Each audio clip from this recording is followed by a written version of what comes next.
Well, good day, my friends. Million here with you, MILLIAN for MillionSpeaks.com, your vocal care and maintenance emporium. I hope everyone is doing phenomenal today.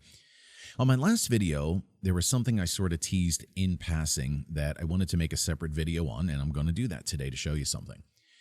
The concept that I want to get into is mic technique, especially for speakers and if you're presenting on stage, because recently I was at an event where people were speaking and I've noticed like everybody did this and it was driving me up the wall because I don't think this generally gets taught. I think it's kind of like a natural position that people go to and they just kind of roll with it and then they see other people do it and it just propagates it. I was recently coaching with someone who's a keynote speaker and I was kind of showing them this whole thing about mic technique and something called the proximity effect, which I'll get into later. And she was stunned because she's like, well, no one ever teaches on this. And when she does her podcast, she has her microphone like 10 feet away from her. And I'm like, you got to stop. And everybody wonders why they can't get a good sound. Why is this microphone so bad? Part of it is the technique. There's different kinds of microphones. So there's things called dynamic mics. There's condenser mics. There's ribbon mics, which don't get used much. They're like super high-end studio things. But when you're speaking on stage, you're going to see mics like this. Okay. Now this one is a little different. This is like a super high quality one specifically for like podcasting video presentations. But when you're going to be on stage, you're going to see mics that look like this. And sometimes they'll have the little foam on the top, which is called a windscreen. See, it's like right there. And what that does is a windscreen will block certain sounds from coming through, like the letter P and the letter B. They're called plosives. Sometimes when people sing, those pop on the microphone and you'll hear it on the speakers go boom, like through the whole room and it just kind of shakes everything. So a windscreen will get rid of what's called plosives. It's in my book, by the way. Excuse me if you see my voice anywhere. I forget the chapter, but plosives are in there. Now, here's the thing. When you're working with a microphone like this, here's what I say. In fact, I set this one. I rewired my whole board to show you this, okay, because I don't normally use this. This is a secondary thing. So here's what I'm going to do. I'm going to switch off this microphone. I'm going to jump to this microphone. Okay, hold on, stand by. Check 1, 2, check 1, 2, and then I'm going to move this bad boy out of the way. We're very professional here. We're doing this in real time, so hang with me. Okay, we're going to swing that one out of the way. Now, here's the thing. This microphone has a pattern where it picks up right there. Okay? Every microphone has what's called a pattern to it, and it has like a shape of where the microphone actually picks up. Some have to be dead on. Some can go from the side and dead on. Some can pick up 360. It all depends on the microphone. When you buy the microphone, usually it's on the package. It'll tell you where it is, what it is. You'll kind of know.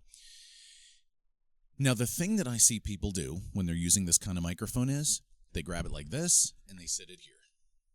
Hi, I'm Bob McBobberton. Who here would like to be successful in the next 90 days? Show of hands, please. You know, and they're up on the stage doing this, and they'll have the thing right about here, right? Now, what do you notice?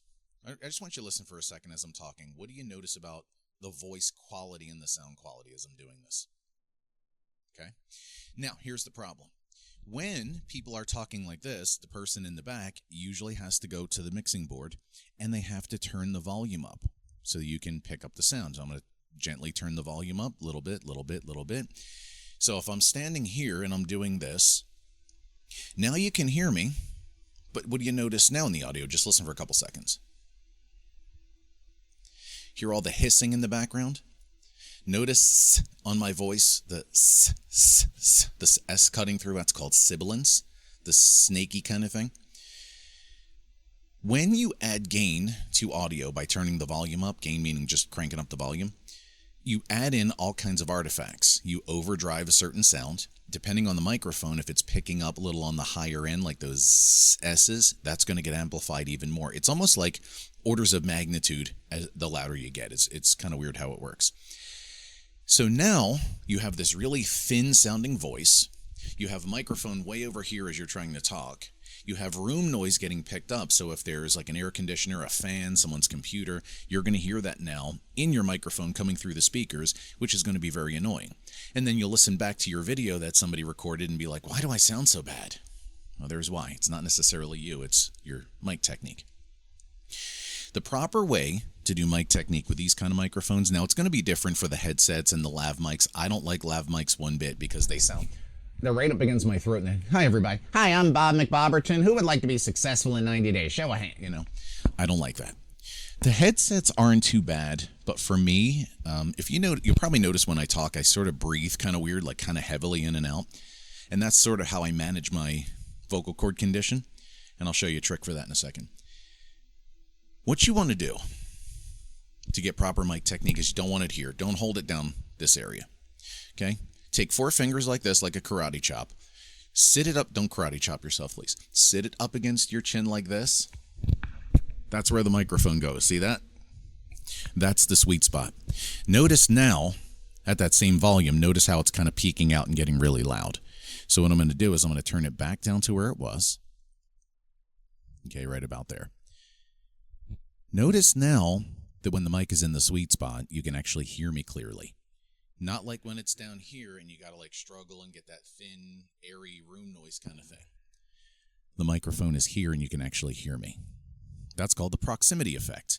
The closer you get to the microphone, the more deep and bass kind of sound it gets.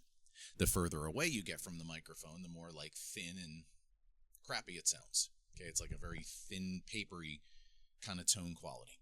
Sweet spot, right about there. 4 fingers away from your chin. Now, what you're going to notice is when you need to get loud, I'm going to show you another trick here.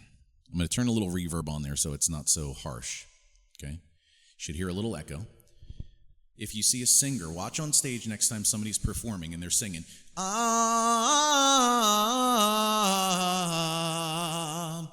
then when they go for their powerful note, they pull the mic back really far. Yeah.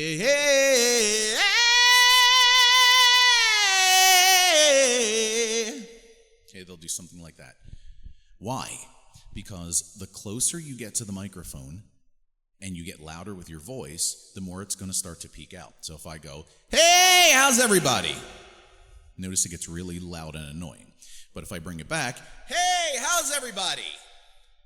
I can manually control the volume by just mic positioning. Let me get that off of there. Sorry if I hurt your ears on that. So the point I'm trying to make to you is this. If you're going to be on stage and using a microphone like this, 4 fingers, right there, move your hand away. That's the sweet spot. Please don't do this. That's not going to work. A lot of times people that do podcasts, they have this microphone called the Blue Yeti, which I hate. And it's that kind of dome-shaped thing that sits on the desk. It's got different patterns for picking up. If you insist on using that, please make sure you're using the right pattern that picks up all around you. If you truly want good podcast tone as well, you want to get nice and close up on the mic. That's your proximity effect. That gives you the warmth. The other thing is what I was mentioning earlier, like with me, I kind of breathe weird because I have to keep resetting my diaphragmatic breath for my vocal cord condition. The other advantage that this kind of mic gives you, which you don't get with headsets or lav mics, is the fact that you can move it away. So if we're talking and I need to take a breath in, I can reset like that and you don't hear the on the microphone. So we're back. All right, I'm going to switch back to the other microphone because I'll show you something else. Very professional up in here. Stand by. Okay, so this microphone you're going to notice sounds a lot better. Okay? 4 fingers, right about there. That's your same distance. Okay, it's generally the same on all mics. You're going to have to listen to it. But the person I was on the coaching call with, they had their Blue Yeti mic and they had it like this. Now, just because you see it like in studios like this, doesn't mean you have to do it that way, especially if it's not the kind of mic that picks up on this side or this pattern. This kind of mic, it picks up this way. If I'm talking to it this way, you're getting 90 degrees off center, which is called off axis. And it's going to give you that weird, papery, thin quality. Now, in music recording, they'll do that. They'll move the microphone off axis different ways and different degrees and angles, and it'll give different tonal qualities to like guitars and bass and all that. But since the voice is pretty straightforward, we're not mixing with different sounds and effects, notice that if I start talking, I start rotating the mic in the proper direction. Notice how it's starting to get full, it's starting to get warm, it's starting to get more full sounding. And once I find the sweet spot, then I lock it in. Now, if there's ever a time where you need to make an emphasis or a certain point, that's the time where you can get up close on the mic.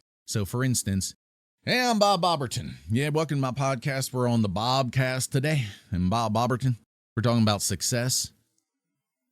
This is what you want to do.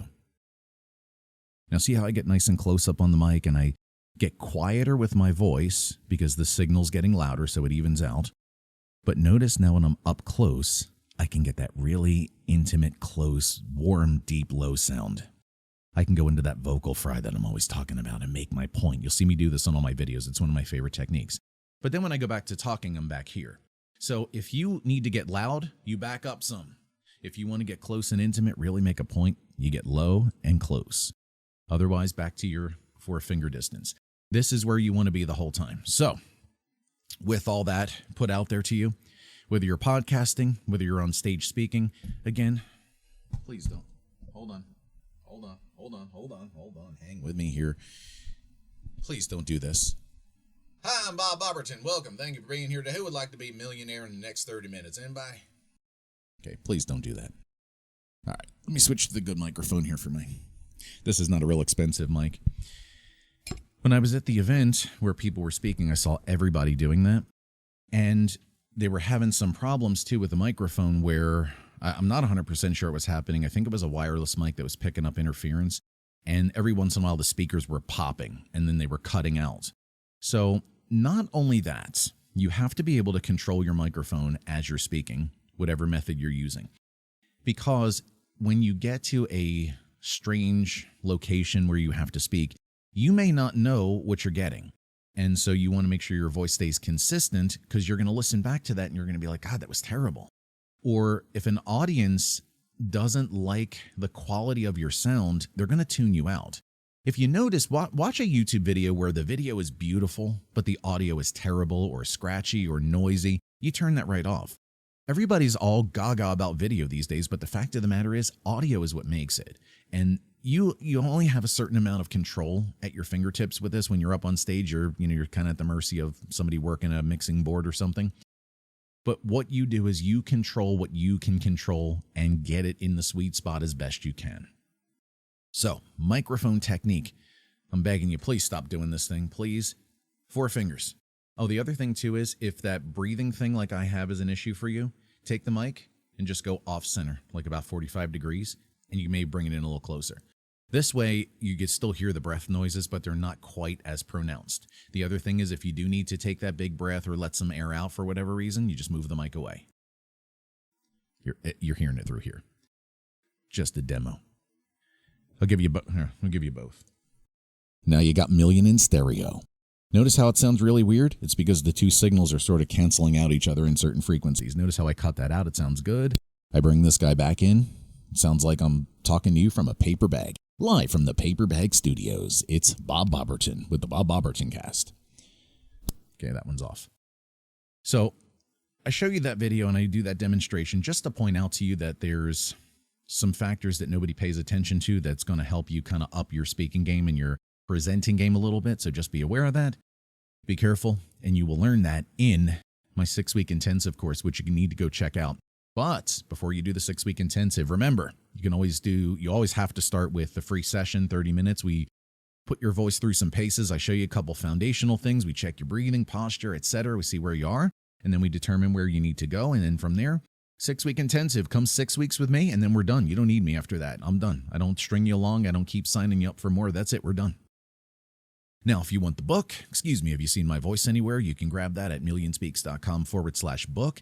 A lot of those techniques are in here. There is a chapter on mic technique. There is a section on the plosives that I was telling you about earlier and all the different consonants and how they interact with your microphone is in there. Frequencies, decibels, EQ is in there. So make sure you grab one at millionspeaks.com/book. Use the code BIRTHDAY for 15% off. I will sign a hardcover copy for you and ship it out to you. It's a beautiful book. You can do so much with it. You can work out with it. You can fend off somebody breaks into your house. You can fend them off with that thing. It's great. Guys, if you buy this book, your testosterone goes up. You'll be out back chopping wood for the fireplace. You don't even have a fireplace, but you'll be out in the back chopping wood. Your wife's going to be like, dude, you got some serious manliness going on, don't you? It's like, we don't have a fireplace, honey. I don't care. I'm still chopping my wood. I'm Bob Bobberton. A lot of benefits from buying my book. Also, the coaching itself is at millionspeaks.com. Just go there, look around, and if you have any questions, whatever platform you're on, you're welcome to leave a comment for me, leave a direct message. I'm pretty easy to find. You can email me. Contact me, tell me what's going on. Let's see how we can help you, and let's get you sounding even better than you sound currently, because you're awesome, but let's make you even more awesome. It's been a pleasure talking to you today. Try it out next time you're working with the mic. Try some different positions and movements and the 4-finger distance thing I showed you, and I think you'll be happy with it. All right, Million, signing off. I'll see you guys next time. Do it right.